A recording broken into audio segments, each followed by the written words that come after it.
নিজেকে যেভাবে ধাপে ধাপে পরিবর্তন করবেন। সর্বপ্রথম নিজের নিয়ত ঠিক রাখবেন।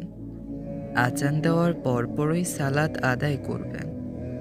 প্রত্যেক অজুর পর কালেমা শাহাদাত পাঠ করবেন।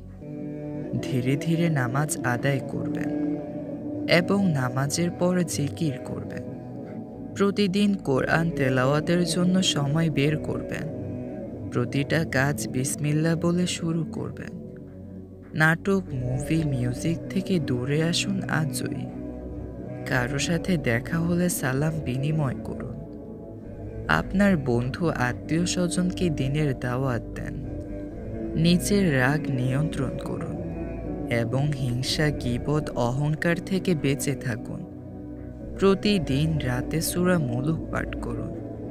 রাতে তাড়াতাড়ি ঘুমান এবং তাহাজ্জুদ ও ফজরের নামাজের নিয়ত করুন। বেশি বেশি দোয়া, ইস্তেগফার ও দুরূদ পাঠ করুন। নিজের চোখকে হেফাজত করুন। সপ্তাহের শুক্রবারকে বেশি গুরুত্ব দিন। ওই দিনের প্রতিটি আমলই গুরুত্বের সাথে পরিপূর্ণ করার চেষ্টা করুন। আল্লাহ তাআলা আমাদের সবাইকে বেশি বেশি আমল করার তৌফিক দান করুক। আমিন।